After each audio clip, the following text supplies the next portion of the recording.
घनता वाढते किंवा विस्कॉसिटी आणि त्यामुळे काय होतं की चोथा किंवा अन्नाचं अभिशोषण व्हायला किंवा शोषण व्हायला मदत होते. हे प्रामुख्याने आपण काय केलं होतं बघितलं होतं. आता अभिद्रव्य चौथा बघणार होतो आपण. अभिद्रव्य चौथ्यामधले आपण प्रकार बघितले होते की सेल्युलोज, हेमिसेल्युलोज आणि लिग्निन. हे आपण प्रकार काय आहेत? जल अभिद्रव्य चौथ्याचे प्रकार आहेत. तर त्या जल अभिद्रव्य चौथ्यामध्ये प्रामुख्याने आपण बघणार आहोत पहिल्यांदा सेल्युलोज. तर सेल्युलोज मध्ये काय होतं की हा चौथा काय असतो, वनस्पतीतील पेशी किंवा भित्तिकांपासून मिळतात. आपण काय खातो? प्लांट बेस्ड फूड खातो. मग त्या प्लांट बेस्ड फूडमध्ये वनस्पतीमध्ये ज्या काही पेशी आहेत त्याच्यातील काही त्या पेशींच्या भित्तिका म्हणजे त्याच्यावरचं मेम्ब्रेन आहे किंवा त्वचा आहे. तर त्याच्यापासून आपल्याला काय होतं हे प्रामुख्याने मिळतं. ते काय होतं तर तो थर काय करतो, पाणी शोषून घेऊन फुगतो आणि त्यामुळे काय होतं, मल उत्सर्जन क्रियेमध्ये सुलभता येते. हा चौथा कशा कशामध्ये आढळतो? सेल्युलोज, धान्याचा कोंडा, डाळींच्या कडधान्यांच्या साली, ह्याच्यामध्ये प्रामुख्याने आपल्याला हा काय असतो प्रामुख्याने आढळून येतो. त्याच्यानंतर पुढचा आपण कोणता बघणार आहोत तर हेमिसेल्युलोज बघणार आहोत. तर हेमिसेल्युलोज मध्ये प्रामुख्याने काय येतं तर हेमिसेल्युलोज मध्ये प्रामुख्याने की हा जो अविद्रव्य, हा पण अविद्रव्य म्हणजे हा पण पाण्यामध्ये विरघळत नाही आणि हा पण मोठ्या प्रमाणात काय करतो, पाणी शोषून घेतो. मग ह्याच्यामध्ये काय येतं की प्रामुख्याने तृणधान्य येतात, फळे येतात, पालेभाज्या किंवा भाज्या येतात आणि कोंड्यासहित जी काय आपण गव्हाची कणिक म्हणा किंवा ज्वारीची कणिक म्हणा जे काही घेतो ते पण प्रामुख्याने ह्याच्यामध्ये काय येतं येतं. आता आपण तिसरा पदार्थ बघणार आहोत अविद्राव्य चौथ्याच्या प्रकारामध्ये, तो म्हणजे लिग्निन. लक्षात ठेवा, आपण आता कुठले कुठले बघितले पहिल्यांदा. जलविद्राव्य म्हणजे विरघळणारं, अविद्राव्य म्हणजे न विरघळणारं.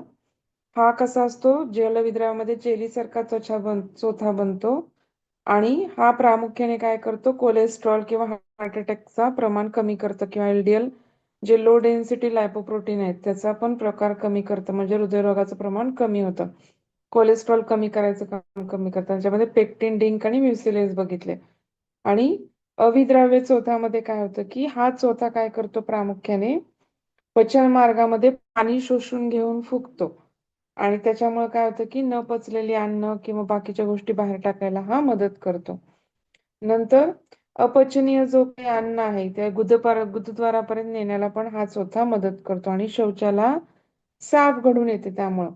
आणि आतड्यामध्ये अपचनीय अन्न जास्त काळ राहत नाही, त्याच्यामुळे अपायकारक जंतूची निर्मिती रोखली जाते आणि मलावष्टंभ वगैरे सारखे त्रास कमी झालात. मग त्याच्यामध्ये जलविद्रामध्ये सेल्युलोज बघितलं, हेमिसेल्युलोज बघितलं आणि तिसरा प्रकार आपण बघणार आहोत लिग्निन.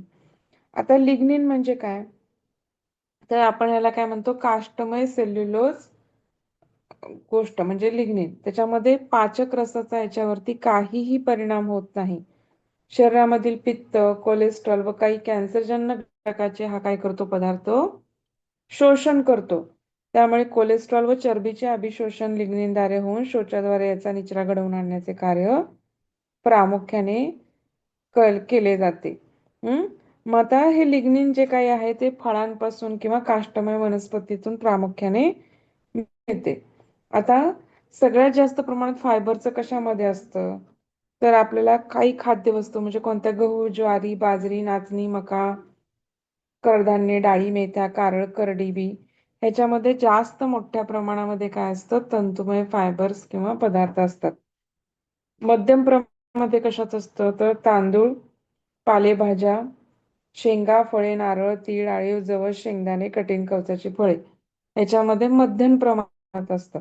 आणि अल्प प्रमाणामध्ये प्रामुख्याने पिठाळ भाज्या, बटाटे, रताळे, कांदे, प्रक्रिया केलेले पदार्थ, सडलेला तांदूळ, उकडलेले तांदूळ, कणिक, मैदा, पोहे, चिरमुरे, रवा, पाव, मॅक्रोनी आणि शेवया ह्याच्यामध्ये अगदी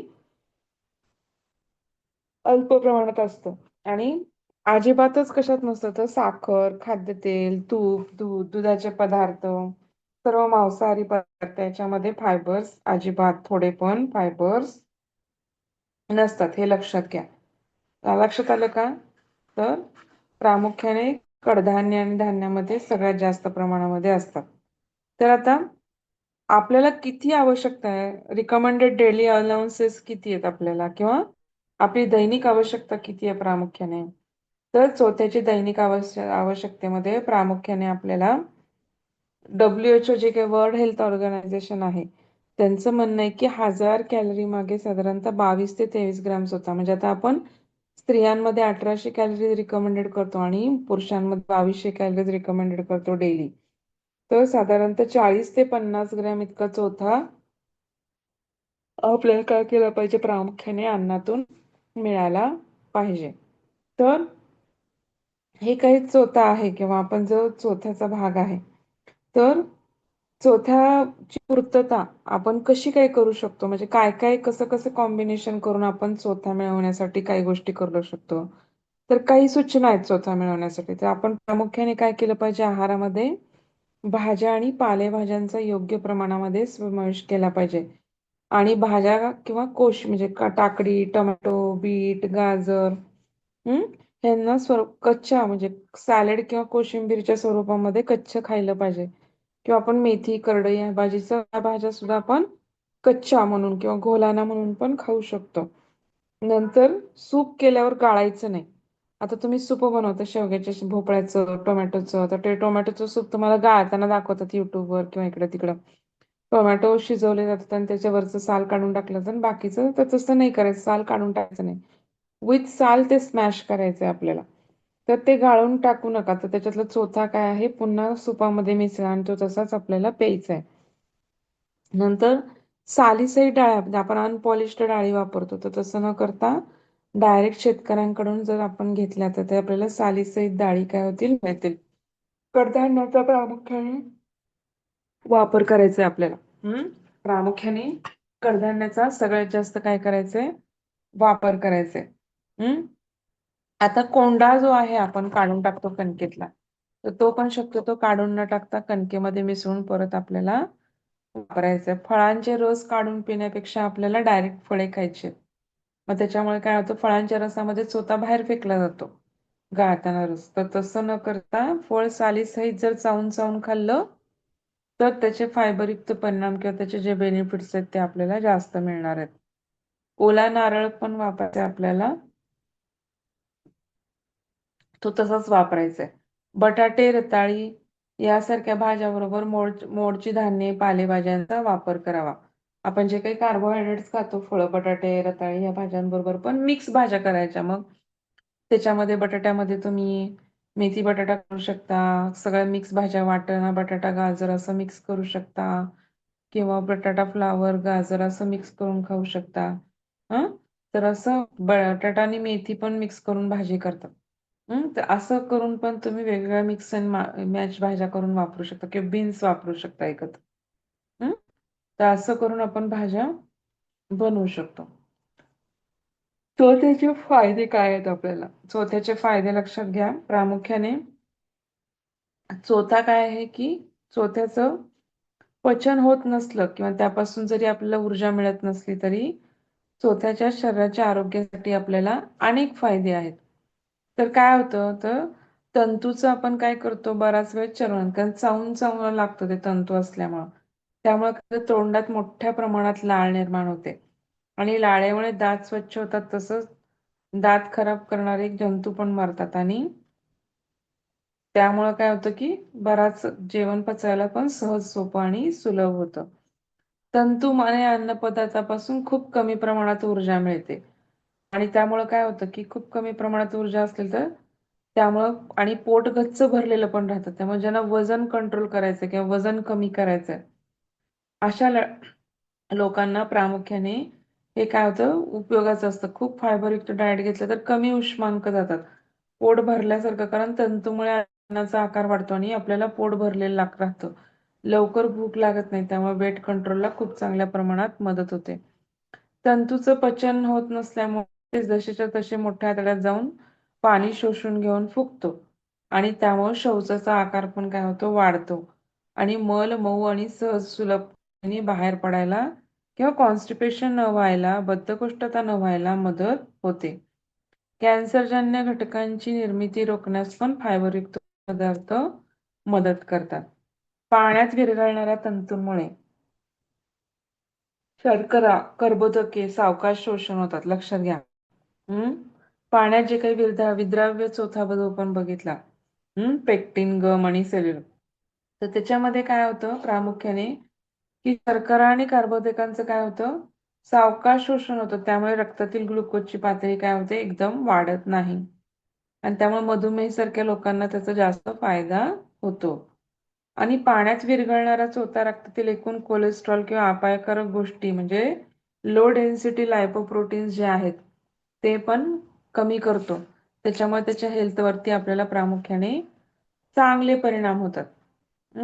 आणि जे काही निरोपा किंवा टाचदी घटक आहेत ते पण चौथायुक्त पदार्थ शोषून काय करतात प्रामुख्याने, मलावष्टंभ किंवा त्याच्यातून मलावष्टंभ न होता त्याच्यातून शौचातून बाहेर टाकले जातात.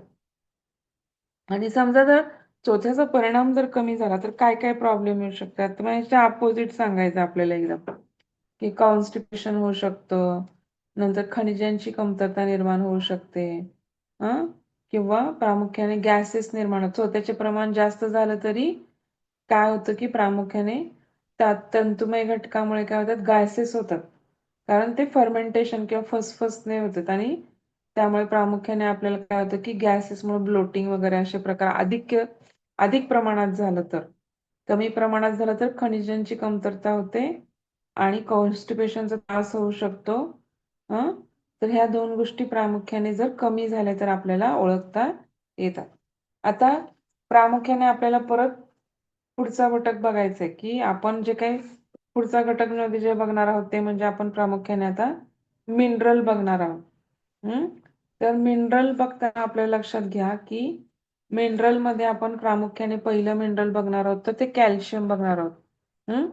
कारण मुख्य समूहातील खनिज आहेत प्रामुख्याने, त्याच्यामध्ये मुख्य समूहातील खनिजामध्ये प्रामुख्याने कॅल्शियम येतं.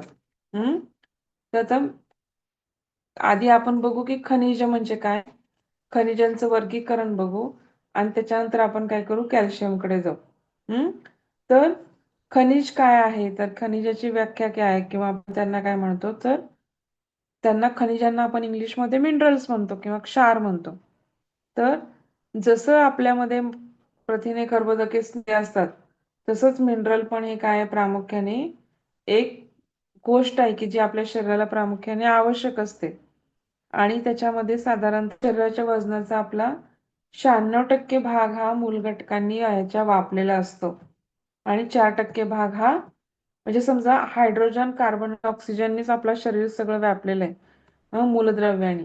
म्हणजे 96% भाग हा हायड्रोजन, ऑक्सिजन आणि कार्बननी व्यापलेला आहे. उरलेला 4% भाग हा क्षारांनी व्यापलेला असतो.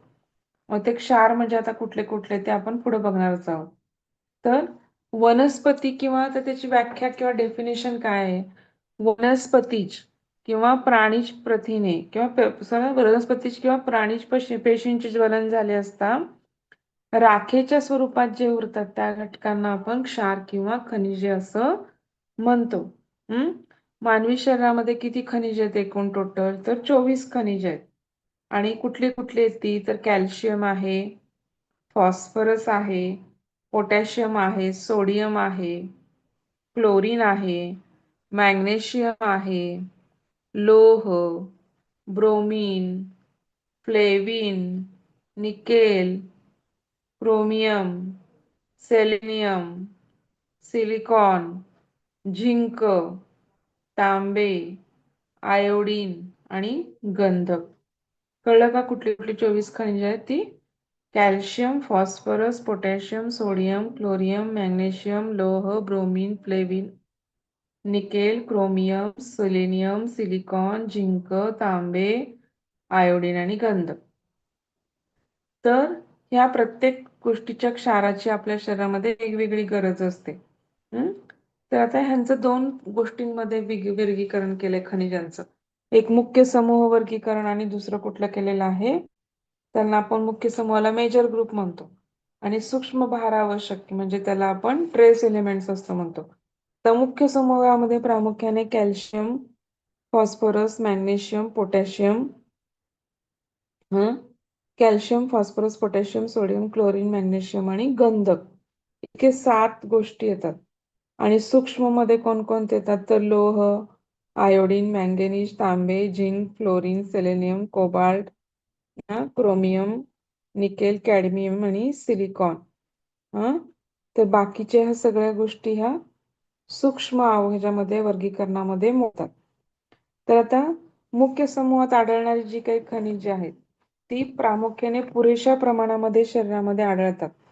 त्यातले कुठले कुठले की कॅल्शियम म्हणलं, पोटॅशियम म्हटलं, मॅग्नेशियम म्हटलं. आणि ही कशी असतात तर प्रामुख्याने आम्लधर्मीय गुणधर्म असणारी खनिजे आहेत. आणि बाकीची जी काही आहेत ती सूक्ष्म भाराघोष गटात येणारी ह्याच्यामध्ये प्रामुख्याने कशामध्ये असतात तर ती ही थोडीशी आम्ल व थोडीशी अल्कली गुणांनी अशी युक्त असतात. दोन्ही घटकांची शरीराला मोठ्या प्रमाणामध्ये आवश्यकता असते. अत्यल्प प्रमाण जरी असलं तरीही त्याच्या जर कमतरता झाली तर हानिकारक परिणाम आपल्या शरीरावरती आपल्याला दिसून येतात. आता उदाहरण घ्यायचं तर आयोडीन जर आपल्या शरीरामध्ये कमी पडलं तर आपल्याला काय होतं गलगंड नावाचा आजार होतो. तर तसं म्हणजे प्रत्येक गोष्टीची काही ना काहीतरी आपल्याला काय आहे गरज आहे. तर आता प्रामुख्याने लक्षात घ्या तर आता त्यातलं पहिलं प्रमुख खनिज जे आहे आपल्याला ते आपल्याला काय बघायचंय तर ते प्रामुख्याने कॅल्शियम आहे. तर कॅल्शियम कशासाठी वापरतात मुख्य समूहातील खनिज आहे आणि कॅल्शियमचा प्रामुख्याने उपयोग होतो ते बळकट हाडांसाठी होतो. लक्षात घ्या कॅल्शियमचा प्रामुख्याने उपयोग कशासाठी होतो तर बळकट हाडांसाठी होतो. तर कॅल्शियम शब्द कसा निर्माण झाला तर ClAx क्लॅक्स या लॅटिन शब्दांपासून आलेला आहे. त्याचा अर्थ काय होतो प्रामुख्याने की त्याचा अर्थ खडू असा होतो. मानवी शरीरामध्ये एकूण असणाऱ्या क्षारापैकी अर्ध्यापेक्षा जास्त प्रमाण कशाचं असतं तर कॅल्शियमचं असतं. आणि 99% कॅल्शियम आपल्याला दात, हाडे किंवा ह्याच्यामध्ये सापडतं. आणि तर ते कशाच्या स्वरूपात सापडतं दात आणि हाडांमध्ये कॅल्शियम फॉस्फेटच्या स्वरूपात सापडतं. आणि बाकीच्यामध्ये कॅल्शियम कार्बोनेटच्या रूपामध्ये असतं. तर काही 1% कॅल्शियम मात्र शरीर द्रव्यामध्ये, पेशीजालामध्ये, मऊ पेशीमध्ये पण असतं. आता शिशु जे काही जन्मलेलं बाळ आहे त्याच्यामध्ये किती प्रमाणामध्ये कॅल्शियम असतं तर 27.5 ग्रॅम इतकं कॅल्शियम जन्मलेल्या बाळांमध्ये असतं. आणि जसं जसं ते वाढत जातं तसं तसं कॅल्शियम साधारणतः खूप मोठ्या प्रमाणामध्ये वाढत जातं. आणि जो काही प्रौढ व्यक्ती आहेत त्यांना साधारणतः 1200 ग्रॅम इतकं कॅल्शियम त्यांच्या शरीरामध्ये असतं. तर कॅल्शियम कसं आहे तर प्रामुख्याने रंगहीन आहे. म्हणजे रंगहीन नाही म्हणतात पांढरं आहे रंगाने आणि उष्णता व प्रकाशाचा याच्यावरती परिणाम होत नाही. आणि आम्ल माध्यमात पण काय आहे विरघळते. तर आता आपण बघितलं कॅल्शियम कशापासून बनलंय किंवा किती हाडांमध्ये असतं किती ब्लडमध्ये आहे हे सगळं आता आपण पाहिलं. आता कॅल्शियम दोन स्वरूपात बघितलं कॅल्शियम फॉस्फेट आणि कॅल्शियम कार्बोनेट दोन रूपामध्ये आपल्या शरीरात ते अवेलेबल असतं. हाडे व दातांच्या निर्मिती मजबूती आणि दुरुस्तीसाठी प्रामुख्याने कॅल्शियमचा उपयोग होतोय. आता उपयोग बघतोय आपण त्यामध्ये किंवा काय बघतोय फंक्शन्स बघतोय त्याचे. हाडं आणि दातांच्या निर्मितीसाठी प्रामुख्याने कॅल्शियमची खूप मोठ्या प्रमाणामध्ये गरज असते. तर प्रामुख्याने कॅल्शियम काय करतं तर 99% कॅल्शियम आपल्या दातामध्ये आणि साधारणतः प्रामुख्याने आपल्या हाडांमध्ये असतं. तर कॅल्शियम काय करतं इतर खनिजांसोबत पण मिक्स होतं आणि अस्थि व दातींना मग मजबूती इतर खनिजांसोबत मिक्स होऊन दातांना आणि सापळ्याला मजबूती आणण्याचं काम करतं. आणि ही एक हाडे काय करतात आपल्या शरीरातील नाजूक अवयवांचं काय करतात रक्षण करतात. म्हणजे आता पोटातील अवयव म्हणा किंवा आपल्या बरगडीतलं म्हणजे छातीचा पिंजरा आहे त्यात फुफ्फुस किंवा हृदय आपलं ठेवलं जातं किंवा त्याला प्रोटेक्शन केलं जातं बरगड्यांनी. तर तसंच मेंदू पण आपला काय कवटीच्या आत आहे तो पण काय तो सुरक्षित राहतो त्याच्यामुळे. तर त्यामुळं म्हणजे आपल्या लक्षात यायला पाहिजे की कॅल्शियमची किंवा आपल्या ह्याच्यासाठी आपल्या वाढीसाठी किती मोठ्या प्रमाणामध्ये आवश्यकता आहे. बोनची डेन्सिटी वाढवण्यासाठी, बोनची हाईट वाढवण्यासाठी. बोनची जर लेंथ वाढली तरच तुमची हाईट वाढणार आहे. आणि वाढ व विकासासाठी मध्ये प्रामुख्याने गरोदर अवस्थेमध्ये तर खूप सगळ्यात जास्त प्रमाणामध्ये कॅल्शियमची आवश्यकता असते. स्तनदा पण गरज असते जास्त.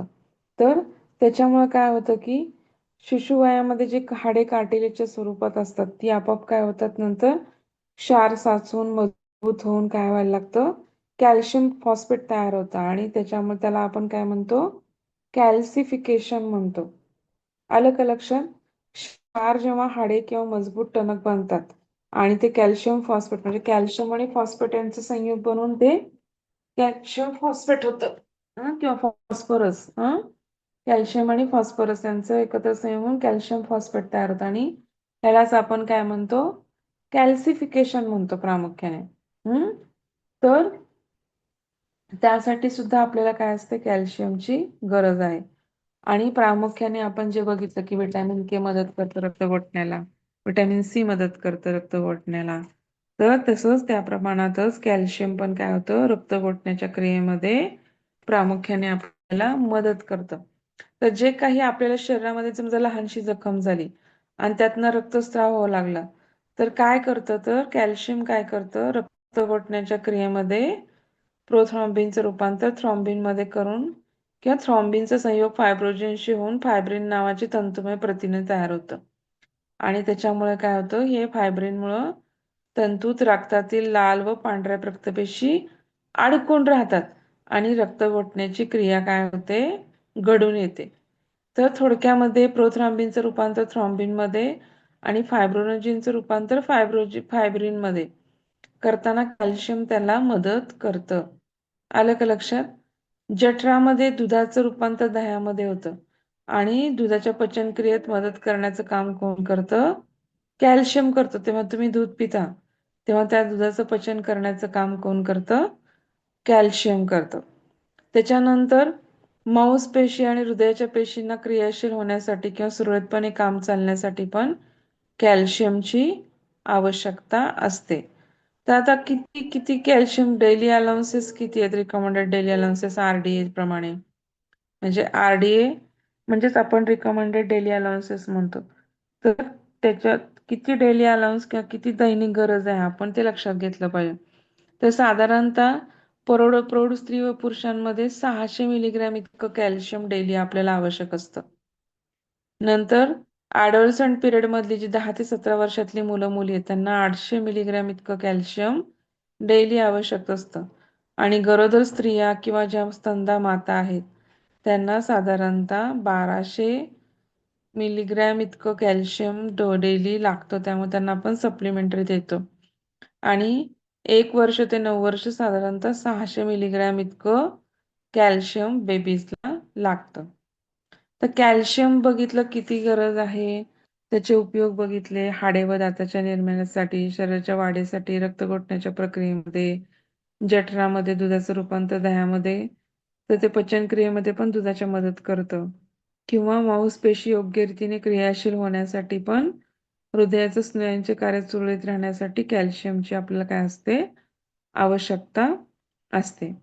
तर आता कॅल्शियम कशा कशातून मिळतं आपल्याला प्रामुख्याने, तर दूध हे कॅल्शियम मिळवण्याचं उत्तम साधन आहे असं म्हणतो आपण. याशिवाय ताक, लोणी, चीज, पनीर, अंडी, तर ह्याच्यामध्ये किंवा शेवग्याच्या शेंगा, काही थोड्या प्रमाणामध्ये गाजर मुळ्यामध्ये पण असतं, सोयाबीन, नाचणी, तीळ, खाण्याचा चुना, यातून आपल्याला किंवा खायचं पान जे असतं त्याच्यामध्ये आपण चुना लावून खातो. त्याच्यामुळे पण काय होतं की हे आपल्याला कॅल्शियमची जी काही डेफिशियन्सी आहे ती भरून निघते. त्याच्यामध्ये अजून धान्यांमध्ये प्रामुख्याने नाचणी, बाजरी ह्याच्यामध्ये प्रामुख्याने काय असतं, खूप मोठ्या प्रमाणामध्ये कॅल्शियम असतं. तर आता आपल्या लक्षात येईल की जे काही दुधातील कॅल्शियम आहे त्याचं पचन सहज सोपं होतं आणि त्याच्यामुळे काय होतं की त्याच्यामुळे काय होतं की कॅल्शियमचा पुरवठा आपल्याला होतो.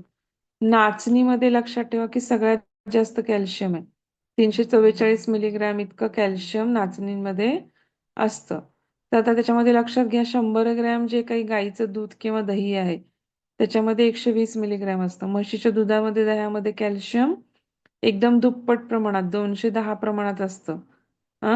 त्याच्यानंतर आपण जी काही शेवग्याची पानं बघतो त्याच्यामध्ये 440 मिलीग्रॅम 100 ग्रॅम शेवग्याच्या पानामध्ये. त्याच्यानंतर आपण जी फुलकोबी किंवा फ्लावर खातो त्याच्यामध्ये पण 626 मिलीग्रॅम इतका आपल्याला कॅल्शियम 100 ग्रॅम मधून मिळतं. आणि वाळलेले मासेमध्ये जेव्हा मासे खातात लोक त्यांना तर 1500 ते 1700 मिलीग्रॅम इतकं कॅल्शियम मिळतं. हे लक्षात ठेवा. आणि तिळामध्ये तर 344, कढीपत्त्यामध्ये 830, तिळामध्ये सॉरी 1450 इतकं असतं बरं का. 100 मिलीग्रॅमला 1450 मिलीग्रॅम इतकं कॅल्शियम तिळामध्ये असतं. त्यामुळे तीळ हे रिच सोर्स आहेत कॅल्शियमचे पण. नाचणी, तीळ, त्यामध्ये वाळलेले किती म्हणलात मासे. मॅडम? कशामध्ये? तीळ. तीळ तीळ. तिळामध्ये साधारणतः 1450. किती मध्ये म्हणजे 100 ग्रॅम 1450? तिळामध्ये 1450 मिलीग्रॅम. अच्छा. हम्म. वाळलेल्या मिलीग्रॅम. माशामध्ये 1500 ते 7000 रेंज मध्ये असतं आणि प्रत्येक ठिकाणी वेगवेगळं. कुठला आणि मासा आहे काय आहे त्याच्या. कढीपत्ता किती सांगितला मॅडम? कढीपत्ता कढीपत्त्यामध्ये साधारणतः 830 मिलीग्रॅम 100 ग्रॅम कढीपत्त्यामध्ये. आणि बरोबर. शेवग्याच्या पानामध्ये 440 मिलीग्रॅम. आपण पितो ना ते मोरंगा मोरंगा काय म्हणून ते. हम्म 440. हा, दूध पावडर मध्ये 950 मिलीग्रॅम इतकं असतं. दूध पावडर असं हे केलं असतं ना कोरडं, म्हणजे खूप दुधाचं हे केलं असल्यामुळे ते कॉन्सन्ट्रेटेड होतं आणि त्याच्यामध्ये जास्त 950 इतकं कॅल्शियम असतं 100 मिलीग्रॅम पावडर मध्ये. शेवग्याच्या आलं का पानांमध्ये लक्षात? किती होत असतं? शेवग्याच्या पानामध्ये 440 मिलीग्रॅम. सगळ्यात जास्त नाचणीमध्ये पण असतं 344 मिलीग्रॅम 100 ग्रॅम नाचणीमध्ये. हम्म मॅडम हा आता चार्ट पाठवाल ना? हो पाठवते मी चार्ट पाठवते, सगळ्याचे चार्ट पाठवते. तर ठीक. विविध पदार्थांमध्ये आपण जे काही कॅल्शियम घेतो त्याचं शोषण होण्यावरती पण कॅल्शियम आपल्या शरीराला मिळणार का नाही हे अवलंबून असतं. आता शोषण पण आपलं 3 घटकावर अवलंबून असतं कॅल्शियमचं शरीरामध्ये. तर पहिल्यामध्ये शरीरात कॅल्शियमची आवश्यकता किती प्रमाणात आहे, आपल्याला जीवनसत्व ड चा किती पुरवठा होतो आणि लहान आतड्यामध्ये आम्लाचं प्रमाण किती आहे. तर त्याच्यानुसार काय होतं की ऍब्झॉर्प्शन किती होणार, कसं होणार, काय होणार हे सगळं अवलंबून असतं. मॅडम, जे काही कोणत्या फळामध्ये कसं असतं? फळामध्ये कॅल्शियम वगैरे? फळांमध्ये नाहीये बहुतेक, तर कुठल्याच फळांमध्ये कॅल्शियमचं प्रमाण नाहीये. अच्छा. हम्म हम्म. पनीरमध्ये असतं, दुधाच्या सगळ्या पदार्थामध्ये येईल. दूध, दूध पावडर, खवा, दही, ताक. पेरूमध्ये त्याच्यानंतर नसतं का मॅडम? पेरूमध्ये पण नसतं. पेरूमध्ये असतं म्हणतात पण खूप मोठ्या प्रमाणात नाहीये. नाही नाही. अच्छा अच्छा. ओके. फळांमध्ये म्हणताना शक्यतो विटॅमिन्स येतील ना जास्त? हा, विटॅमिन्स जास्त प्रमाणात येतील. हम्म. फायबर्स आणि विटॅमिन्स. हा, कॅल्शियम हो. नाही येते. Okay okay. आपण जे खायचं पान खातो ना त्याच्यामध्ये पण ते बाळंतिणीला विडा द्या म्हणतात बघा, हम्म. नागवेली. आपण ते कारण खायच्या पाण्यामध्ये पण आणि चुना घालतो आपण त्याच्यामध्ये, त्यामुळे पण हो. डायरेक्ट कॅल्शियम मिळतं. चुनामध्ये हा, किती ते असतं मॅडम? चुना. चुना. चुन्यामध्ये मला आता मग चुन्याचं प्रमाण ह्याच्यात दिलेलं नाही बरं का, पण मी नंतर हुडकून सांगेन तुम्हाला. कारण ते कॅल्शियम साठी चुना पाण्यामध्ये टाकून खा म्हणते, बरेच काही काही हा लोक काही म्हणतात. हो सांगतात.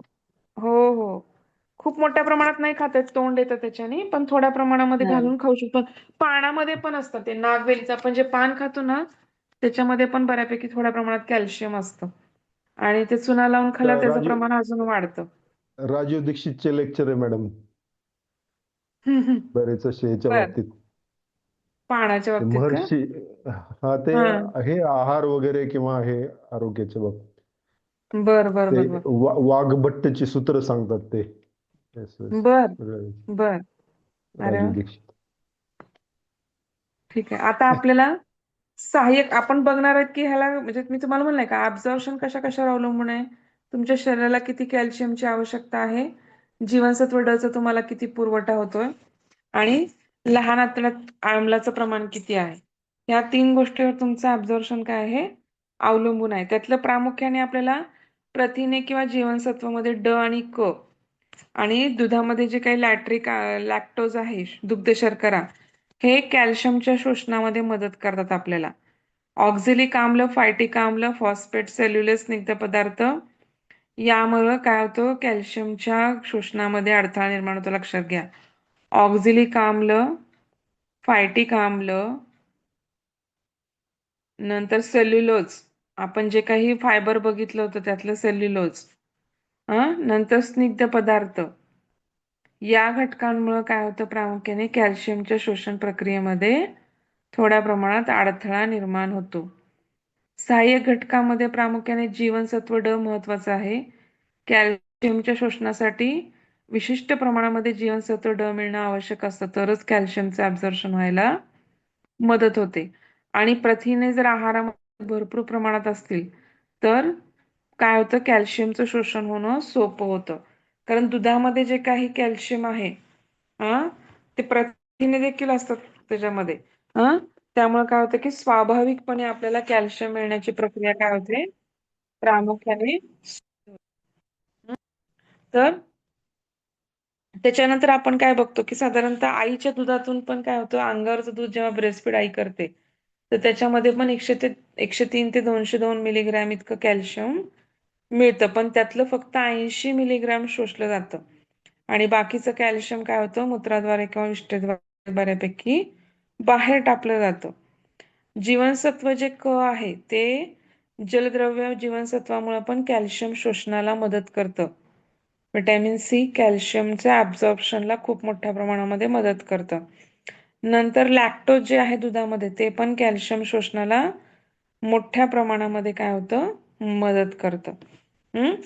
तर आता आपण हे काय बघितलं कॅल्शियमचे जर उपयोग बघितले.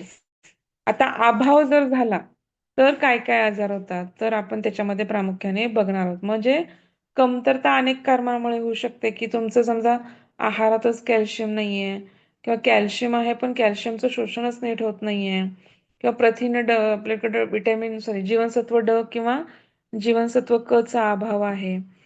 अशा वेळेस पण काय होतं की कॅल्शियमची कमतरता निर्माण होऊन हानिकारक काय होतात परिणाम आपल्याला दिसून येऊ शकतात. त्यातलं प्रामुख्याने पहिलं म्हणजे कॅल्शियमच्या कमतरतेमुळे हाडे आपले ठिसूळ होतात, स्नायूंमध्ये पण बदल होतात, दात किडतात. लक्षात घ्या. कारण आहारामधून जर कॅल्शियम नाही मिळालं तर ते कॅल्शियम दातातून घेतलं जातं, हाडे आणि दातातून घेतलं जातं आणि त्यामुळे काय होतं हाडे काय होतात प्रामुख्याने कमकुवत बनतात किंवा यामध्ये अस्थिभंग किंवा अस्थिमृदुता, अस्थिभंग म्हणजे फ्रॅक्चर आणि अस्थिमृदुता म्हणजे ते पटकन म्हणजे असे हे पडतात, लूज पडतात आणि त्याच्यामधून फ्रॅक्चर व्हायचे चान्सेस वाढतात आणि स्नायूंमध्ये पण बदल होतो याच्यामध्ये. कॅल्शियमचा अभाव असणारी माणसे कशी दिसतात, फिक्कट, निस्तेज, लवकर थकवा किंवा सुस्ती येतो, आळशीपणा येतो, थंडी सहन होत नाही आणि लवकर निराश होतात. विचार करा, व्हिटॅमिन डी जर तुमच्याकडे नसेल तर तुम्हाला डिप्रेशन येऊ शकतं. व्हिटॅमिन डीचं मानसिक स्वास्थ्यासाठी प्रमाण चांगलं असणं तुमच्यामध्ये किंवा कॅल्शियम प्रमाण असणं महत्वाचं आहे. त्याच्यामुळे काय होतं छाती धडधडणे, पाल्पिटेशन, डिप्रेशन अशी लक्षणे आपल्याला दिसून येतात. प्रामुख्याने गर्भावस्था आणि दुग्धसर्जन काळांमध्ये जास्त प्रमाणात कॅल्शियमची गरज असते. मग आपण यावेळेस वरून टॅबलेट देतो. मग खारीक खोबऱ्याचे लाडू, डिंक, हळीव हे पण आपण त्यावेळेस देत असतो. त्याच्यामधून पण आपल्याला काय होतं बऱ्यापैकी कॅल्शियम किंवा नाचणी लाडू बनवतात. तर ह्या सगळ्या गोष्टीतून आपल्याला काय होतं प्रामुख्याने की कॅल्शियम आणि वरून सप्लिमेंटरी पण कॅल्शियमच्या गोळ्या आपल्याला दिल्या जातात. आता मुलांच्या वाढीसाठी किंवा विकास आता ह्याचे कॅल्शियमच्या सोर्समध्ये प्रामुख्याने ते जे प्रवाळ बघतो आपण ह्याच्यामध्ये समुद्रामध्ये, तर ते प्रवाळ ह्या सिरपमध्ये टॅबलेट्समध्ये वापरलं जातं. त्याच्यामध्ये मोठ्या प्रमाणात कॅल्शियम असतं. इवन काही जे काही आपण बघतो की शेवाळ बनतो, शेवाळ तर ते शेवाळामधले काही प्रकार हे जे आहेत ते व्हेजिटेबल सोर्सेस म्हणून असतात कॅल्शियमचा. तर बऱ्यापैकी जे लहान मुलांचे सिरप असतात तर त्याच्यामध्ये हे कॅल्शियमचं शेवाळ वापरलं जातं. कधी कधी काही जण ते सिरप परत आणतात बघा, लक्षात घ्या. तर ते म्हणतात की याच्यामध्ये असं काहीतरी असं शेवाळासारखं निघालं. तर ते ऍक्च्युली फॅक्टरीमध्ये ते शेवाळापासूनच बनवलेलं असतं, पण काही ह्याच्यामध्ये ते असं दिसून येतं पटकन. मग ते लोक खराब झालं औषध असं म्हणतात, पण नाही, पण ते ऍक्च्युली त्या शेवाळापासूनच ते कॅल्शियम किंवा ते बनवलं जातं. तर काय तर स्पिरंगुला का काहीतरी म्हणतात त्याला. त्याचे टॅबलेट्स पण येतात, स्पायरोनेला का स्पिरंगुला म्हणून काहीतरी येतात टॅबलेट्स. SPRINGULE बहुतेक असं काहीतरी स्पेलिंग आहे त्याचं, स्पिरिंगुला म्हणून. तर ते त्याच्यापासून, त्या शेवाळापासून कॅल्शियम आपल्याला बऱ्यापैकी मोठ्या प्रमाणामध्ये मिळतं आणि तेच कधी कधी सिरपमध्ये पण आता मुलांच्या ऍडोलसंट पिरियड, वाढी म्हणजे लहानपणापासून ते मुलं 18-20 वर्षापर्यंत होतोपर्यंत त्यांना वाढीची क्रिया, मग त्याच्यामध्ये हाडाची ग्रोथ मोठ्या प्रमाणात होते. त्यामुळे तुमची उंची वाढायला, कारण 2 हाडामध्ये इपिफायसियल पॉइंट असतो. मग हा तुम्ही जेव्हा लोंबकाळता किंवा तुम्ही सायकलिंग करता तेव्हा तो इपिफायसियल मधलं डिस्टन्स वाढलं जातं आणि ते डिस्टन्स वाढलं की मग ते बोनला परत ग्रोथ करावी लागते ती जागा कमी करायला, आणि मग अशी तुमची उंची जास्त वाढते. मग ते इपिफायझल पॉईंट जेव्हा तुम्ही लहान असता तेव्हा तुम्हाला आपण लोंबकळायला सांगतो किंवा सायकल उंच वापरा, म्हणजे तुम्हाला पाय टेक किंवा स्पेकिंग, मग ते इपिफायझल मधलं जर तुम्ही डिस्टन्स वाढवलं तर हाडाला वाढायला वाव मिळतो, जागा मिळते अजून तिथं, मग तुमची उंची वाढते. किंवा मग आपण पण जेनेटिक्सवर पण उंची अवलंबून असते बऱ्यापैकी. तर आई आणि वडिलांची जर उंची एकत्र केली हा आणि त्याचा मीन जर काढला, आता समजा 150 आणि 170 आहे, त्याची बेरीज करा, त्याला डिवायडेड बाय 2 करा आणि त्याचा जो मेन आहे त्याच्यामध्ये +7 केलं तर मुलांची हाईट पकडली जाते आणि -7 केलं तर मुलींची हाईट पकडली जाते. नॉर्मल अँड ॲव्हरेज तेवढी तरी कमीत कमी त्या मुला मुलींची जेनेटिकली हाईट होईल असं एक्सपेक्टेड असतं. आणि त्याच्यामध्ये मग नंतर तुम्ही आहार काय घेताय, तुमचं एन्व्हायरमेंट काय आहे, तुम्ही खेळताय काय, बाकीच्या गोष्टींचा पण त्याच्यावरती परिणाम होतो. हं? तर त्यामुळे वाढीच्या अवस्थेमध्ये प्रामुख्याने खूप मोठ्या प्रमाणामध्ये मॅडम कॅल्शियमची तुम्ही जे आपल्याला म्हणत होतात ना गरज आता, असते. हम्म. बोला. ते शेवाळ स्पिरुलिना स्पिरुलिना शेवाळ हा नाव त्याचं, हा हा हा हा शेवाळाचं नाव ते स्पिरुलिना, त्याचे हा टॅबलेट्स म्हणत होता ना, हा. त्याच्यामध्ये कॅल्शियम असतं का? हो, कॅल्शियम असतं. स्पिरुलिना ते शेवाळ, समुद्री हा, शेवाळ काहीतरी असतं वाटतं काय? समुद्री शेवाळ असतं. हा, त्याच्यामध्ये सिरप पण बनवतात कॅल्शियमचं बेबींसाठी हम्म. आणि ते टॅबलेट्स पण येतात बऱ्यापैकी.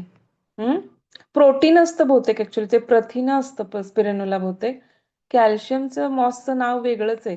स्पिरुलिना बहुतेक प्रथिनं बनवतात, व्हेजिटेबल प्रथिनं जी बनवतात ना, त्या प्रथिनांच्या गोळ्या असतात बहुतेक स्पिरुलिना. कॅल्शियमसाठी मी तुम्हाला बघून सांगेन, त्या मॉसचं नाव मला आता ऍक्च्युली आठवेना, पण मी तुम्हाला बघून सांगेन. चालेल. स्पिरुलिना बहुतेक प्रथिन आहे, मी चुकून सांगितलं कॅल्शियम, ऍक्च्युली ते प्रथिन आहे बहुतेक. आणि कॅल्शियमचं जे काही शेवाळ आहे त्याचं नाव वेगळंच आहे, मी तुम्हाला ते बघून सांगेन. त्याची शेती सुद्धा करतात म्हणजे मोठ्या प्रमाणामध्ये ते कॅल्शियम बनवण्यासाठी, कारण ते रॉ मटेरियल प्रोव्हाइड करतात फॅक्टरीजला. त्याच्यानंतर समजा तुम्हाला जर कॅल्शियम कमी असेल तर तुमचं काय होणार नाही, तुम्हाला प्रामुख्याने की कमकुवत हाडं होतील, तुमची उंची वाढणार नाही, तुमचे दात कमकुवत होतील. तुम्हाला काय की पचनासाठी अडचण होईल, तुमच्या डोक्याचा भाग किंवा पायाला बाक येतो कॅल्शियम जर कमी असेल तर, तुम्हाला म्हणत असं तसं कॅल्शियमच्या अभावी मुडदूस हा रोग होऊ शकतो. कॅल्शियमच्या अभावी टिटॅनी, लक्षात घ्या तुम्हाला की कॅल्शियमच्या टिटॅनी म्हणून झटके येतात. म्हणजे टिटॅनी म्हणजे तुमचं पूर्ण शरीर असं असं टिटॅनस मध्ये पूर्ण बाकासारखं होतं. टिटॅनीमध्ये तुम्हाला थोडेसे झटके आल्यासारखे प्रकार होतात. टिटॅनस म्हणजे वेगळं. तर टिटॅनस म्हणजे तुम्हाला म्हणजे धनुर्वात झाल्यानंतर टिटॅनस होतो. त्याच्यामध्ये पूर्ण असं लाकडासारखं, असं बाकासारखं, धनुष्यबाणासारखं शरीर होतं टिटॅनसमध्ये.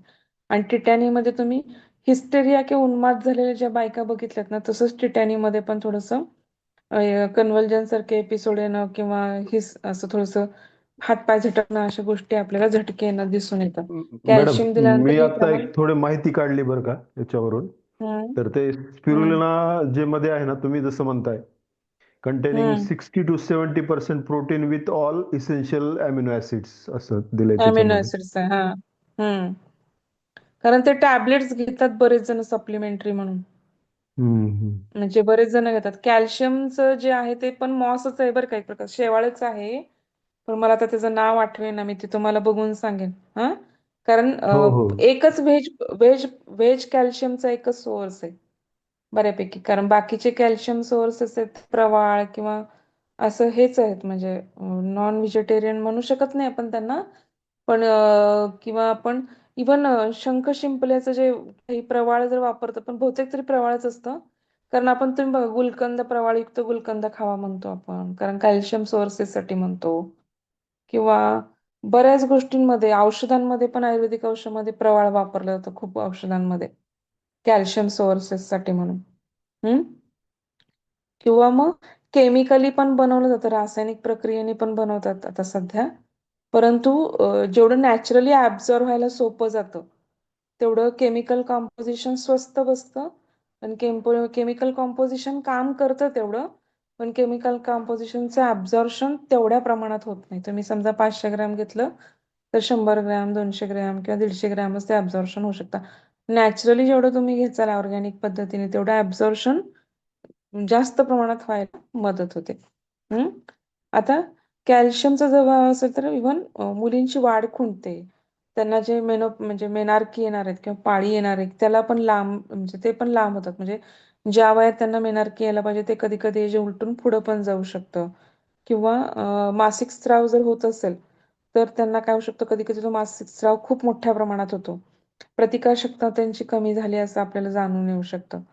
आता उतार वयामध्ये सगळ्यात, आता मेनोपॉज नंतर आणि उतार वयानंतर कॅल्शियमची खूप मोठ्या प्रमाणात गरज असते. कारण मेनोपॉज नंतर आपलं इस्ट्रोजन स्त्रियांच्यातलं कमी होतं आणि इस्ट्रोजन कॅल्शियम ॲब्झॉर्प्शनला मदत करतं, हार्मोन. तर तुमचं जेव्हा इस्ट्रोजन कमी होतं तेव्हा तुमचं आपोआपच हाडं ठिसूळ व्हायला लागतात, स्नायू पण कमकुवत व्हायला लागतात. अशा वेळेस तुम्हाला कॅल्शियमची खूप मोठ्या प्रमाणामध्ये आवश्यकता असते. आणि वृद्धापकाळामध्ये पण डिजेनरेटिव्ह चेंजेस होत असतात. मग कॅल्शियम तुमचं ऑस्टिओपोरोसिस होणं, ऑस्टिओमलेशिया होणं, ह्या गोष्टी खूप मोठ्या प्रमाणात दिसतात. मग त्याच्या वेळेस पण आपल्याला काय होतं की मग आता नवीन एक गोष्ट आलेली की असं लोक म्हणतात की लो इम्पॅक्ट एक्सरसाइजेस करा. मग आता ते प्लॅटेज वगैरे आले, तसंच तुम्ही जम्पिंग एक्सरसाइज करायचा. म्हणजे जम्पिंग एक्सरसाइज म्हणजे काय करायचं की थोड्या प्रमाणात थोड्या जम्प, म्हणजे तुम्हाला तुमचं वेट जास्त असेल तर तुम्हाला नी जॉईंटला त्रास होईल, पण अगदी हळूवारपणे तुम्ही 50 किंवा 100 तुम्हाला जसं जमतं आधी 10 पासून सुरुवात करा, 15.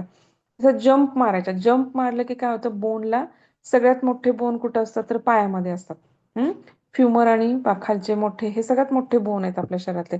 तर त्यांना काय होतं की एक थोडक्या प्रमाणात झटका बसतो.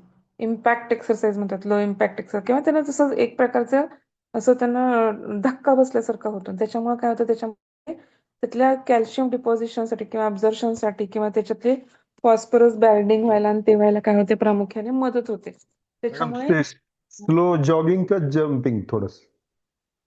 जॉगिंग करा, जम्पिंग जम्पिंग म्हणतात ते बऱ्यापैकी. पण सुरुवात अगदी, कारण जागेवरच उड्या असं उड्या मारणं, मारल्यासारखं.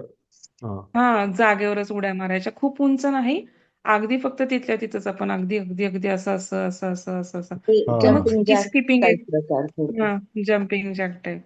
आता हम्म. सध्या असं म्हणतात, म्हणजे नवीन अभ्यास आलेला आहे याच्यामध्ये, नाही आपल्या पुस्तकामध्ये, पण नवीन अभ्यास आलेला आहे की आता त्या बऱ्यापैकी इम्पॅक्ट एक्सरसाइज मध्ये कॅल्शियम ॲब्झॉर्प्शनला आणि कॅल्शियम ह्याला मदत होते, किंवा कॅल्शियम भरून यायला मदत होते असं त्यांचं म्हणणं. मेनोपॉझल बायकांना खास एक्सरसाइज मध्ये त्यांनी ते सांगितलेलं आहे. नंतर कॅल्शियमचा अभाव जर झाला निर्माण, तर पॅराथायरॉईड जी कंठस्थ आपली ग्रंथी आहे तिच्या कार्यामध्ये पण बिघाड होतो. लक्षात आलं ना आपल्याला? आता आपण बघितलं म्हणजे की सगळीवरतीच परिणाम होतो. म्हणजे ठिटॅनी होऊ शकतो, मृदूस होऊ शकतो, गर्भावस्थेत दूध काय होतं, मदरला तर प्रॉब्लेम होतोच. मदरपेक्षा म्हणजे बेबी काय करतं, शक्यतो मदरचं सगळं ऍब्झॉर्ब करून घेतं. बेबीला डेफिशियन्सी खूप नंतर येते, जे म्हणजे मदरकडंच नसेल अगदी शेवटी, तर मग बेबीला डेफिशियन्सी डेव्हलप होते. नाहीतर आधी बेबी सगळं मदरच्या शरीरातलं शोषून घेतं. बेबीला शक्यतो डेफिशियन्सी येत नाही, मदरला डेफिशियन्सीज निर्माण होतात. पण मदरला खूपच जास्त प्रमाणात डेफिशियन्सी असेल तर मग बेबीमध्ये पण डेफिशियन्सी येऊ शकतात. बाळ काय करतं, सगळं मदरकडनं जेवढं शक्य आहे तेवढं ऑब्झर्व करून घेतं. त्यामुळे बाळाला खूप अगदीच तुमच्याकडे काहीच नसेल तर बाळाला येणार. पण तोपर्यंत तुम्हाला शक्यतो जास्त येण्याची शक्यता जास्त असते. नंतर आफ्टर बर्थ मात्र मग तुम्ही ब्रेस्ट फीड काय करता, कसं करता, काय पाजता त्याच्यावरती, तुम्ही किती घेता त्याच्यावरती सगळ्या गोष्टी अवलंबून आहेत. हम्म. मी तुम्हाला सांगितलं असं मेनोपॉजच्या काळामध्ये प्रामुख्याने हार्मोन्स एस्ट्रोजनचा अभाव झाल्यामुळे पण काय होतो, कॅल्शियमचा अभाव निर्माण होतो आणि त्याच्यामुळे आपल्याला हॉट फ्लॅशेस येणे, अस्वस्थपणा, चिडचिड, गरमपणा जाणवणे, नैराश्य जाणवणे ह्या गोष्टी आपल्याला प्रामुख्याने जाणवतात. आता कॅल्शियमचा अभाव कमी करायला आपल्याला कॅल्शियमयुक्त पदार्थ सगळे तर घ्यायचेच आहेत. त्याच्याबरोबर आपल्याला काय करायचं आहे, प्रामुख्याने वरून पण आपण काय करू शकतो, कॅल्शियम घेऊ शकतो. मेनोपॉझल काळामध्ये शक्यतो 600 किंवा गर्भारपणामध्ये, लॅक्टेटिंग मदरमध्ये ज्या ठिकाणी जास्त प्रमाणात गरज आहे, आपलं डाएट त्या प्रमाणात आपलं विभागलेलं नसेल तर त्यावेळेस मात्र आपण वरून ज्या काही गोळ्या आपल्या डॉक्टरांनी सुद्धा सुचवलेल्या आहेत त्या घेणं कधी पण चांगलं.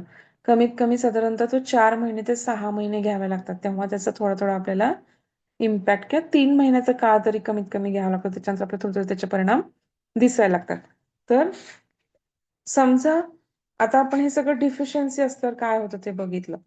पण आधिक्य झालं, खूप मोठ्या प्रमाणात आपण सप्लिमेंटरी घेतली किंवा आपण जास्त प्रमाणात घेतलं तर काय होतं, 2000 मिलीग्रॅमच्या वर जर आपण कॅल्शियम जर घेतलं तर हायपर कॅल्सिमिया नावाचा रोग होतो. आणि त्याच्यामुळं काय होतं की आपल्याला म्हणतो की आपण साधारणतः त्यांना म्हणतो की इडोपॅथिक, काय म्हणतो आपण त्याला, हायपर कॅल्सिमिया असं आपण म्हणतो. 5 ते 8 महिन्यातील मुलांना हे होण्याचे प्रमाण जास्त असतं. कारण ह्याच्यामध्ये काय होतं की प्रामुख्याने आपण वरून त्यांना द्यायचा प्रयत्न करत असतो सारखा, आणि खूप जास्त प्रमाणात दिलं गेलं तर काय होतं, इडिओपॅथिक हायपर कॅल्सिमिया होऊ शकतो. मग याच्यामध्ये आपल्याला काय होतं प्रामुख्याने की अशक्तपणा, उलट्या, भूक न लागणे, मलावरोध, मांसपेशी सैल होणे ह्या गोष्टी आपल्याला दिसून येतात. तर शक्यतो मोठ्या माणसांमध्ये आपल्याला होत नाही, आणि जरी झालं तर पेप्टिक अल्सर सारखं प्रमाण आपल्याला दिसून येऊ शकतं, किंवा रक्तदाब वाढणे, उलट्या होणे ही गोष्ट सुद्धा, किंवा किडनी स्टोन होणे ह्या गोष्टी सुद्धा आपल्याला प्रौढ लोकांमध्ये प्रामुख्याने दिसून येतात. आपण आता बघितलं कॅल्शियम. आता ह्याच्यामध्ये काही अडचण नाही ना कुणाला? आता पुढचं नाही बघणार नाही. आहोत आपण, फॉस्फरस बघणार आहोत. फॉस्फरस सगळ्यात महत्वाचे, आपण मुख्य प्रथिन संघटनातलं आपण जे काही 7 आहेत ते पहिल्यांदा बघू, आणि मग ह्याच्यामध्ये सूक्ष्म ह्याच्यामध्ये जे महत्वाचे आहेत, कारण ते पण 10, 12, 14 आहेत जवळजवळ, त्यातले आपण महत्वाचे बघू. हा, तर आता फॉस्फरस मध्ये प्रामुख्याने कशासाठी असतो, तर शारीरिक उत्साहासाठी असं आपण कॉन्सेप्ट लिहू शकतो. आता फॉस्फरस हा कॅल्शियमचा खूप मोठा जोडीदार आहे, लक्षात ठेवा. आपण डायरेक्ट नुसतं फक्त कॅल्शियम नसतं, तर कॅल्शियम आणि फॉस्फरस दोन्ही हाडांच्या एकत्र येऊन कॅल्सिफिकेशन करतात आणि मग बोन तयार होतो. तर प्रामुख्याने दात, हाडे आणि मेंदू, मज्जासंस्था या सगळ्यांच्या पोचण्यासाठी फक्त कॅल्शियम नाही तर फॉस्फरस असणं पण प्रामुख्याने काय आहे, गरजेचं आहे. तर शरीराच्या वजनाच्या प्रामुख्याने 1% इतका आपल्या शरीरामध्ये काय असतो, फॉस्फरस असतो. प्रौढ व्यक्तींच्या शरीरामध्ये साधारणतः 400 ते 700 ग्रॅम इतका असतो. आता एकूण फॉस्फरस पैकी लक्षात घ्या, 80% फॉस्फरस हे आपल्याला कॅल्शियम फॉस्फेटच्या स्वरूपातच दिसतं. कॅल्शियम आणि फॉस्फरस एकत्र संयोग पावतात आणि कॅल्शियम फॉस्फेटच्या स्वरूपातच त्यामध्ये काय होतात, हाडे म्हणा किंवा दात म्हणा किंवा आपली नखे, आपले केस किंवा मज्जातंतू, ह्या सगळ्यांमध्ये आपल्याला ते थोड्याफार प्रमाणामध्ये दिसून येतात. इव्हन आपल्या रक्तामध्ये पण 2.5 ते 4.5 मिलीग्रॅम इतकं फॉस्फरस असतं. तर आता ह्याचे काय आहे प्रामुख्याने लक्षण, म्हणजे गुणधर्म काय आहेत फॉस्फरसचे, तर हा एक प्रामुख्याने नरम धातू आहे. आणि इतर पदार्थांच्या सोबतीने राहतो, तो एकटा राहत नाही. आणि फॉस्फरस तुम्हाला माहिती आहे ज्वालाग्रही असतं, कारण फॉस्फरस हवेत ठेवलं तर ते एकदम पेट घेतं किंवा इन्फ्लेमेबल असतं. नंतर त्याला आपण काय म्हणतो की आता फॉस्फरस पासून एक फॉस्फरिक आम्ल तयार होतं, फॉस्फरिक आम्ल किंवा फॉस्फरिक ऍसिड म्हणतो आपण, फॉस्फरिक ऍसिड. नंतर फॉस्फरसचे पण दोन प्रकार आहेत, सेंद्रिय फॉस्फरस आणि असेंद्रिय फॉस्फरस. तर सेंद्रिय फॉस्फरस म्हणजे काय असतं, तर प्रामुख्याने खालील गोष्टींमध्ये सेंद्रिय फॉस्फरस असतं. म्हणजे कुठल्या कुठल्यामध्ये, तर फॉस्फोलिपिड जे बघतो आपण त्याच्या उदाहरण काय, फॉस्फोलिपिडचं लेसिथिन आणि सिओलिन, हे आपण काय बघितले, फॉस्फोलिपिडचे उदाहरणं किंवा एक्झाम्पल बघितली. त्याच्यानंतर न्यूक्लिओप्रोटीन किंवा न्यूक्लिक आम्ल, आपण जे आपल्या प्रत्येक पेशीच्या मध्ये न्यूक्लियस असतं आणि त्या न्यूक्लियसला किंवा न्यूक्लिओप्रोटीन किंवा न्यूक्लिक आम्ल पण असतं तिथं. तर इव्हन शरीरामध्ये आपण एटीपी निर्माण करतो, एटीपी निर्माण करतो म्हणजे काय, तर ऊर्जेचे घटक निर्माण करतो. त्या एटीपीच कन्वर्ट होतात आणि त्याच्यापासून आपल्याला ऊर्जा निर्माण होते. कारण ते क्रेब्स सायकल आहे. ऍक्च्युली ते क्रेब्स सायकल खूप मोठं असतं, ते समजावून सांगणं अवघड आहे. परंतु लक्षात घ्या की एटीपीचे मॉलिक्युल तयार होतात, त्याच्यापासून आपल्याला एनर्जी मिळते. आणि जे काही ऍडिसोन ट्रायफॉस्फेट एडीपी आणि एटीपी, हे दोन पण काय करतात, शरीरात ऊर्जा वाहून नेण्याचं काम करतात. एटीपी म्हणा किंवा एडीपी म्हणा. एटीपी म्हणजे काय, ऍडिनोसिन ट्रायफॉस्फेट, आणि एडीपी म्हणजे ऍडिनोसिन डायफॉस्फेट. हे दोन्ही, आता ह्याच्यामध्ये फॉस्फेट आहे म्हणजे हे पण त्यांचं संयुग, सेंद्रिय संयुग आहे, कारण फॉस्फरस त्यांच्याशी संयुग पावलाय. मग हे ऊर्जा वाहून, मध्ये हे एक उदाहरण झालं. नंतर हेक्झो फॉस्फेट, ट्रायफॉस्फेट आणि ग्लिसरोफॉस्फेट्स, हे लक्षात ठेवा. हे तिन्ही पण काय, सेंद्रिय संयुगाचे. तुम्हाला नाही लक्षात राहिलं तर फक्त एटीपी, एडीपी, फॉस्फोलिपिड, न्यूक्लिओप्रोटीन, न्यूक्लिक आम्ल, एवढे 3-4 जरी लक्षात ठेवले, एखादं दुसरं जरी संयुग लक्षात ठेवलं तरी तुम्हाला एक्झाम्पल द्यायला सोपं आहे. आणि सेंद्रिय म्हणजे ऑर्गॅनिक आणि असेंद्रिय फॉस्फरस म्हणजे इनऑर्गॅनिक. आता ह्याच्यामध्ये कॅल्शियम, इनऑर्गॅनिक मध्ये कॅल्शियम फॉस्फेटच्या रूपामध्ये हाडे आणि दातात असतं, त्याला आपण इनऑर्गॅनिक स्वरूप म्हणतो आपण त्याचं, असेंद्रिय फॉस्फरस. आणि आपल्या ज्या पेशीचं जाल आहे, मृदू पेशी जाल, किंवा आपल्या शरीरामध्ये जे द्रव आहे पेशीमध्ये, त्याच्यामध्ये पण सोडियम फॉस्फेट किंवा पोटॅशियम फॉस्फेटच्या स्वरूपामध्ये ते पेशींमध्ये आढळतं. तर हे सगळे इनऑर्गॅनिक फॉर्म झाले. आता विचार करा, हाडं आणि दाताची निर्मिती करायला आपण कॅल्शियम आणि फॉस्फरसचा उपयोग असं म्हणतो, पण ह्याच्यामध्ये किती प्रमाण असतं, तर कॅल्शियमचं प्रमाण जर 1 असेल तर फॉस्फरसचं प्रमाण 5 असतं, 1:5. लक्षात घ्या. तर कॅल्शियम जर 1 प्रमाणात असेल तर फॉस्फरस 5 प्रमाणात, म्हणजे कॅल्शियम आणि फॉस्फरसचं प्रमाण 1:5 असं म्हणतात. आणि त्याला पण व्हिटॅमिन डी बरोबर असल्याशिवाय ते दोघांचं एकत्रीकरण होत नाही. तर व्हिटॅमिन डी जे जीवनसत्व आहे ते आपल्याला त्याला एकत्रित बाइंडिंगला मदत करतं. नंतर फॉस्फरसचं अजून कार्य काय आहे, तर कर्बोदके आणि स्निग्ध यांच्या चयापचयासाठी सुद्धा मदत करतं. ते पण बघितलं होतं की फॉस्फोलिपिड जे आहेत, लेसिथिन आणि सिपॉलिन, तर त्यांच्या निर्मितीसाठी पण हे आवश्यक आहे. त्याच्यानंतर पेशींच्या रचनेमधला हा महत्वपूर्ण घटक आहे. नंतर इव्हन ग्लायकोजन जे आपण म्हणतो, ग्लायकोजनचं ग्लुकोजमध्ये रूपांतर, आपली जी साखर जास्त झाली ती ग्लायकोजनच्या रूपामध्ये लिव्हरमध्ये साठवली जाते, आणि त्या ग्लायकोजनचं परत ग्लुकोजमध्ये जेव्हा आपल्याला पाहिजे तेव्हा कन्वर्ट करून आपण ते वापरतो. आणि जर ग्लायकोजन साठा कंप्लीट होऊन जर अजून जर शुगर राहिली तर मग ती फॅटच्या स्वरूपात साठवली जाते आपल्या शरीरात, पण जाड होतो किंवा चरबी जमा होते. तर ह्या ग्लायकोजनच्या फॉस्फोरिलेशनसाठी आपल्याला या दोन्ही फॉस्फरसची गरज असते, इनऑर्गॅनिक आणि ऑर्गॅनिक, सेंद्रिय आणि असेंद्रिय. तर तर त्याच्या वेळेस आपल्याला ह्या फॉस्फरसचा खूप मोठ्या प्रमाणामध्ये उपयोग होतो. आणि आपण एक प्रकारचं कोएन्झाइम म्हणू ह्याला, कारण खूप मोठ्या प्रकारच्या रिॲक्शन्स मध्ये, म्हणजे प्रथिने म्हणा, कर्बोदके म्हणा, स्निग्ध पदार्थ म्हणा, किंवा आपण जे व्हिटॅमिन B1 बघितलं होतं, थायमिन बघितलं होतं, त्याच्या प्राणी द्विभवनात म्हणा, सगळ्यांमध्ये फॉस्फरस कोएन्झाइम म्हणून काय करतं, मदत करतं. त्या रिॲक्शन मध्ये तो फॉस्फरस संयुग काय करतं, मदत करतं. आता आपल्या शरीरामध्ये खूप मोठ्या प्रमाणामध्ये बायोकेमिकल रिॲक्शन्स घडून येतात, आणि त्याचं बायोकेमिस्ट्री म्हणून एक बुक असतं फर्स्ट इयरला, MBBS फर्स्ट इयरला म्हणा वगैरे, तर त्याच्यामध्ये सगळ्या इतक्या व्हरायटी ऑफ रिॲक्शन्स होतात आपल्या शरीरामध्ये, आणि त्याच्यातून ह्या सगळ्या गोष्टी घडतात. त्यामुळे हा खूप डीप विषय आहे, तरी पण आपण त्याचा वरचा भाग बघतो. मग रक्तामध्ये आता विचार करा की रक्ताचा पीएच आपल्याला आम्ल पण ठेवायचं नाही आणि अल्कली पण. थोड्या प्रमाणात अल्कली ठेवू शकतो, पण आम्ल ऍसिडिक आपण ब्लड करू शकत नाही. ऍसिडिक ब्लड केलं की आपला डिसीजेस होण्याचे चान्सेस वाढतात किंवा आपलं वृद्धत्व किंवा डिजेनरेटिव्ह चेंजेस चालू असतात. तर त्या आम्ल आणि अल्कलींचं संतुलन राखायचं काम पण कोण करतं? फॉस्फरस करतं. नंतर शरीरातील जे काही सगळे द्रव पदार्थ आहेत, हं, त्यांचं प्रमाण कायम ठेवण्यासाठी पण फॉस्फरसची खूप मोठ्या प्रमाणामध्ये मदत होते. आता आपले जे काही स्नायू आहेत सगळ्या शरीरामधले, हं, म्हणजे वरपासून सगळं शरीर आपलं खालपर्यंत सगळं स्नायू, म्हणजे आपल्या सगळ्या हाडाच्या सापळ्याला स्नायू, लिगामेंट्स, टेंडॉन्स यांनी सगळ्यांनी कव्हर केलेलं आहे आणि ते पण आपल्या शरीराला मदत करतात. तर ही काही फॉस्फरस आहे ते स्नायूंच्या कार्यावरती नियंत्रण ठेवतं.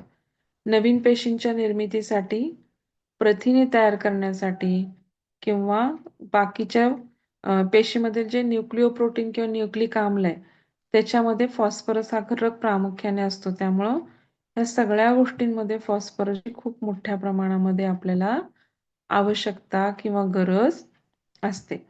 आता आपण त्याचे फंक्शन्समध्ये काय बघितलं? हाडे, दातांच्या निर्मिती, कर्बोदके, स्निग्ध पदार्थांच्या चयापचयासाठी, हं? त्याच्यानंतर ग्लायकोजनच्या फॉस्फोरिलेशन क्रियेसाठी, नंतर कोएन्झाइम म्हणून वापरतो, रक्तातील आम्ल आणि अल्कली संतुलन, द्रव पदार्थ, शरीरातील द्रव पदार्थ कायम ठेवणे, स्नायूच्या कार्यावरती नियंत्रण, पेशींच्या निर्मितीसाठी, प्रथिने तयार करण्यासाठी, आणि पेशीतील न्यूक्लिओप्रोटीन किंवा न्यूक्लिक आम्लसाठी फॉस्फरस सगळ्यात महत्वाचा घटक आहे. हे आपण सगळं पाहिलं. नंतर आपली दैनिक आवश्यकता काय आहे याची? तर फॉस्फरस जर दैनिक आवश्यकता आपल्याला कॅल्शियमपेक्षा पण 20% जास्त असते, हे लक्षात घ्या. दररोज आपल्याला 1 ते 2 ग्रॅम फॉस्फरस मिळणं आवश्यक असतं. फॉस्फरसची दैनिक आवश्यकता पूर्ण होण्यासाठी आपल्याला फॉस्फरसयुक्त प्राणी पदार्थांचा समावेश करणं अत्यंत आवश्यक आहे. आता वनस्पतीमध्ये जे आहे त्याला आपण काय म्हणतो? वनस्पतीमध्ये जे फॉस्फरस आहे त्याला आपण फायटिन किंवा फायटिक आम्ल असतं, त्याच्या स्वरूपातच वनस्पतीमध्ये असतं आणि ते 40 ते 60% आपल्याला मिळू शकतं. आणि कॅल्शियम फॉस्फरसचं प्रमाण शिशु आणि मुलांसाठी कसं असतं? आता प्रौढ पुरुषामध्ये आपण एकाच 5 म्हणलं, पण शिशु किंवा लहान मुलांमध्ये ते एकाच 1 असं असतं. किंवा प्रौढ लोकांच्या मध्ये आपण काय करू शकतो? कॅल्शियम जर 1 प्रमाणात घेतलं तर कमीत कमी फॉस्फरस आपल्याला 2 प्रमाणामध्ये काय होतं? घ्यावं लागतं. तर आता ICMR म्हणजे आपली Indian council of medical and research centre, त्याला आपण ICMR म्हणतो. Indian council of medicine and research, त्याला आपण ICMR म्हणतो. तर त्यांनी जे काही शिफारस केलेली दैनिक आवश्यकता आहे, तर प्रामुख्याने आपल्याला साधारणतः 4 ते 6 वर्षापर्यंत आपल्याला किती ग्रॅम असते? तर 600 मिलीग्राम इतकी आपल्याला आवश्यकता असते. 4 ते 6 वर्षाची जी मुलं आहेत, त्यांना मध्ये आपल्याला 600 मिलीग्रॅम इतकी आपल्याला डेली आवश्यकता असते. त्याच्यानंतर आपण जर बघितलं की 7 ते 18 वर्षाची जी आहेत आपली मुलं, त्यांच्यामध्ये मात्र आपल्याला 800 मिलीग्रॅम इतकी डेली आवश्यकता फॉस्फरसची असते. आणि गरोदर आणि स्त्री किंवा स्तनदामातामध्ये तर 1200 मिलीग्रॅम इतकी आपल्याला डेली आवश्यकता असते. ह्याच्यामध्ये काही अडचण आहे का? तर मॅडम इंडियन माझा एक काउन्सिल ऑफ, प्रश्न हा मॅडम माझा बोला. एक प्रश्न आहे. आपण आता हे मल्टीव्हिटॅमिनच्या गोळ्या घेतो, मिनरल्स किंवा विटॅमिन्सच्या ज्या गोळ्या घेतो, तर त्याच्यानं आपल्या शरीराची जी नैसर्गिक म्हणजे अन्नातून जी नैसर्गिक शोषून घेण्याची कॅपॅसिटी आहे ती कमी होते का? नाही नाही, असं काही नाहीये. नैसर्गिक शक्ती शोषून घेण्याची नाही कमी होत. फक्त आपण आता हे जे कॉम्पोजिशन घेतो ते काही गोष्टी नॅचरल स्वरूपातच आपल्याला टॅबलेटमध्ये येतात, तर काही गोष्टी ह्या आता त्याचे रासायनिक संयुग हुडकले गेले आहेत, त्याचे केमिकल फॉर्म्युले हुडकले गेले आणि केमिकल फॉर्म्युले हुडकले तर केमिकली ते प्रिपेअर्ड केलं जातं. केमिकली प्रिपेअर्ड करताना मग कधी ते कसं होतं की केमिकली पण, आता बघा तुम्ही, आपण थायरॉइडची गोळी घेतो, थायरॉक्सिन वगैरे, तर ही काही नॅचरल संयोग नाहीये, हे केमिकली डिराइव्ड आहे. म्हणून काय, पण त्याचा इफेक्ट होतो, जो इफेक्ट व्हायचा आहे तो इफेक्ट होतोच, पण नॅचरली ऍब्झॉर्प्शन हे जास्त प्रमाणात होतं. नॅचरल संयोग असेल तुम्ही आता ऍडव्हर्टाईज करताना पण बऱ्याच विटॅमिन कंपन्यांना बघत असाल की आमचं संयुग नॅचरल आहे सांगायचा प्रयत्न असतो, कारण त्यांचं म्हणणं असतं की ऍब्झॉर्प्शनचा रेट हा जास्त आहे असं कंपन्या म्हणतात. ऍक्च्युली त्याचा रिसर्च पण तसा असेल मला नाही माहिती, पण असा कंपन्यांचा दावा असतो की नॅचरली जे काही आपण संयुग घेतलं तर त्याचा ऍब्झॉर्प्शनचा रेट हा जास्त प्रमाणात असतो, आणि केमिकली जे संयुग आहे ते पण ऍब्झॉर्ब होतं, नाही असं नाहीये. बाकीच्या ऍब्झॉर्प्शनला अडथळा येत नाही बरं का त्याच्याने काही, हे लक्षात घ्या तुम्ही. तुम्ही जरी केमिकली डिराइड घेतलं तर तेच काम करतं. फक्त समजा तुम्ही 100 ग्रॅम घेत, आता ते तुमच्या गोष्टींच्यावर पण अवलंबून आहे, कारण तुम्ही जे संयोग घेताय. आता तुम्हाला फॉस्फरस ऍब्झॉर्ब व्हायचंय किंवा कॅल्शियम, तर ते पण एकमेकावर अवलंबून आहेत. मग त्याला तुम्हाला व्हिटॅमिन डी पाहिजे ऍब्झॉर्ब व्हायला, किंवा ते बाकीचे एन्झाईम्स त्याला मदत करतात ऍब्झॉर्प्शनला. इवन फेरिस करणं किंवा ह्या सगळ्या गोष्टी शरीरामध्ये कन्वर्ट होतात. मग तुमच्याकडे ते जीवनसत्वाचं प्रमाण किती आहे, त्याला मदत करणारी कोएन्झाइम्स कोणते, ती इंट्रान्सिक कोएन्झाइम्स व्यवस्थित आहेत का, ती व्यवस्थित काम करतात का, तुमची इंटेस्टाइनल किती चांगली आहे, तिथं किती वेळ अन्न राहतंय, ऍब्झॉर्प्शन किती वेळ होऊ शकतं, किंवा ती किती वेळ. तर ह्या सगळ्या गोष्टी एकमेकावरती अवलंबून असतात, आणि त्याच्यावरती तुमचं म्हणजे तुम्ही घेतलंय आणि सगळं तुम्हाला असं तुम्ही भ्रमात राहू शकत नाही की तुम्ही मल्टीव्हिटॅमिन घेताय मग तुम्हाला आता कशाची डिफिशियन्सी नाही, तसं नसतं ते. तर त्याच्या आतमध्ये जाऊन ते किती अब्झॉर्ब होणार, किती तुमच्या शरीराला मदत करणार, हे तिथं तुमच्या आतमध्ये काही सक्रिय सक्रिय किती गोष्टी चालू आहेत आणि त्या किती त्याला साईड सायमल्टेनियसली किती हेल्पफुल आहेत. आता आयर्न ऍब्झॉर्प्शन करायला व्हिटॅमिन बी 12 मदत करतं. तर आयर्न आणि व्हिटॅमिन बी 12 म्हणजे आधी एल्डरविटचं इंजेक्शन दिलं जातं, IV किंवा IM, आणि मग नंतर आपण काय करतो, आयर्नचं इंजेक्शन देतो. कारण का, तर व्हिटॅमिन बी 12 आयर्न ऍब्झॉर्प्शनला मदत करतो. म्हणजे असं सगळं एकावरती अवलंबून असतं. म्हणून की आपण घेतलं म्हणजे सगळं आपल्याला मिळतंय असं नाही, किंवा इव्हन तुम्ही नॅचरली घेत असाल तरी सगळं ऍब्झॉर्ब होतंय असं नाही. हम्म? तुम्ही आतमध्ये काय कॉम्पोजिशन आहे, काय डिफिशियन्सी आहे, कसं तुमचं शरीर रिॲक्ट कर, आणि सगळं जरी शास्त्र एका बाजूला ठेवलं तर प्रत्येक गोष्टीला, प्रत्येक रिॲक्शन जरी आत झाली तर प्रत्येकाचं शरीर पण आतून, प्रत्येकाच्या अँटीजेन्स वरची ज्या ह्याच्यावरच्या अँटीजेन्स आहेत ब्लडवरच्या, त्या पण वेगवेगळ्या असतात. तर प्रत्येकाचं शरीर पण प्रत्येक गोष्टीला वेगवेगळं रिॲक्ट करतं. प्रत्येक माणूस वेगळा आहे. शक्यतो ऍक्च्युली आपण एक शास्त्र बनवले तरी पण कोणाला म्हणजे शक्यतो तसं व्हायला पाहिजे असंच असतं. पण प्रत्येक शरीर पण काही नाही म्हटलं तर थोड्या प्रमाणात वेगवेगळं रिॲक्ट करतं प्रत्येक गोष्टीला. हम्म. तर आता आपल्याला नाही आले ना. आले मॅडम. Okay, thank you. उद्या बघू पुढचं राहिलेलं. हा, थँक्यू मॅडम.